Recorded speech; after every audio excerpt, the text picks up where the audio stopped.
गर्भगृह से रामलला की नई तस्वीर सामने आई। इस तस्वीर में उनके पूरे स्वरूप को देखा जा सकता है। तस्वीर में रामलला के माथे पर तिलक है, बेहद सौम्य मुद्रा में वो नजर आते हैं। तस्वीर में उनके चेहरे पर भक्तों का मन मोह लेने वाली मुस्कान है। रामलला की ये मूर्ति कर्नाटक के प्रसिद्ध मूर्तिकार अरुण योगीराज ने बनाई है। इस मूर्ति में बाल सुलभ कोमलता बाकायदा झलकती है। इसमें रामलला की भुजाएं घुटनों तक हैं। रामलला की मूर्ति श्याम शिला से बनी है, श्याम वर्ण की बनी है। इसकी आयु हजारों साल तक होती है। ये जल रोधी होता है। पैर की अंगुली से ललाट तक मूर्ति की ऊंचाई 51 इंच है। मूर्ति का वजन 150 से 200 किलो है।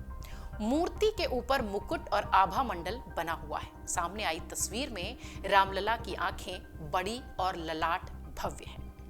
प्रतिमा के पार्श्व भाग में उकेरी गई है कुछ अलग तरीके की प्रतिमाएं। आप देख रहे होंगे इन तस्वीरों में मेन प्रतिमा के पीछे कुछ प्रतिमाएं छोटी छोटी उकेरी गई हैं। रामलला की मूर्ति के पार्श्व भाग में शिला पर आकृतियां उकेरी गई हैं। महामंडलेश्वर संत श्री सतुआ जी महाराज बताते हैं कि प्रतिमा के पार्श्व भाग को प्रभा कहते हैं। सामने से मूर्ति को देखें तो बाईं तरफ ओम की आकृति उकेरी हुई नजर आती है, वहीं दाईं तरफ स्वास्तिक, शंख और चक्र बने नजर आते हैं। शिला का पार्श्व भाग दोनों तरफ से है। जहां से शुरू होता है वहां कुछ और प्रतिमाएं छोटी छोटी उकेरी हुई नजर आती हैं, आप देख पा रहे हैं। माना यह भी जा रहा है कि शिला के पार्श्व भाग में नीचे की ओर एक तरफ हनुमान जी और दूसरी तरफ गरुड़ भगवान की प्रतिमा बनाई गई है। इससे पहले रामलला की प्राण प्रतिष्ठा के अनुष्ठान के चौथे दिन शुक्रवार को सुबह 9 बजे अरणि मंथन से अग्नि प्रकट की गई थी। अग्नि प्रकट के साथ चौथे दिन का अनुष्ठान शुरू हो गया। शुक्रवार से यज्ञ मंडप में हवन की प्रक्रिया भी शुरू हो जाएगी। वेद मंत्रों से आहुतियां डाली जाएंगी। इसके पहले गणपति स्थापित होंगे, उनकी पूजन अर्चन होगा।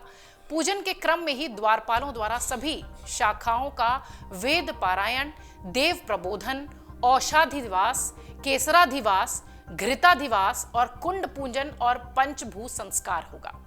2 और तस्वीरें भी जारी की गई हैं। इससे पहले रामलला की अचल विग्रह की 2 तस्वीरें सामने आई थी। पहली तस्वीर में रामलला को ढक कर रखा गया था। इसकी तस्वीर कल ही सामने आई थी और शुक्रवार को रामलला का पूरा आवरण सामने आया है। इससे पहले ढकी हुई मूर्ति का पूजन किया गया था। रामलला के अचल विग्रह, गर्भगृह स्थल और यज्ञ मंडप का पवित्र नदियों के जल से अभिषेक हुआ है। पूजन के क्रम में ही राम मंदिर के गर्भगृह में रामलला का जलाधिवास और गंधाधिवास भी हुआ है। रामलला की प्राण प्रतिष्ठा में जो तैयारी है वो अब पूरी हो चुकी है। रामलला के नवनिर्मित मंदिर में अचल विग्रह की स्थापना के साथ विराजमान रामलला को भी पूजित और प्रतिष्ठित किया जाएगा। राम मंदिर के गर्भगृह में सोने के सिंहासन पर रामलला की इस 51 इंच की अचल मूर्ति की प्राण प्रतिष्ठा की जानी है। उनके सिंहासन से ठीक आगे विराजमान रामलला स्थापित होंगे। वो मंदिर में चल मूर्ति यानी उत्सव मूर्ति के रूप में पूजित होंगे। मंडप पूजा के क्रम में मंदिर के तोरण, द्वार, ध्वज, आयुध, पताका, दिक्पाल, द्वारपाल की पूजा की गई है। वहीं 5 वैदिक आचार्यों ने अनुष्ठान की कड़ी में ही चारों वेदों का पारायण भी शुरू कर दिया है, जिनका पारायण 21 जनवरी को होगा और 22 जनवरी को इस दिव्य दर्शन जिस मूर्ति के आपने किए हैं उसका प्राण प्रतिष्ठा होगा। वाकई में ये राम भक्तों के लिए, सनातनियों के लिए उत्सव का पल है। अगर आप ये वीडियो YouTube पर देख रहे हैं तो हमारे चैनल को सब्सक्राइब करें और बेल आइकन को दबाना ना भूलें। अगर आप Facebook पर ये वीडियो देख रहे हैं तो हमारे पेज को लाइक करें।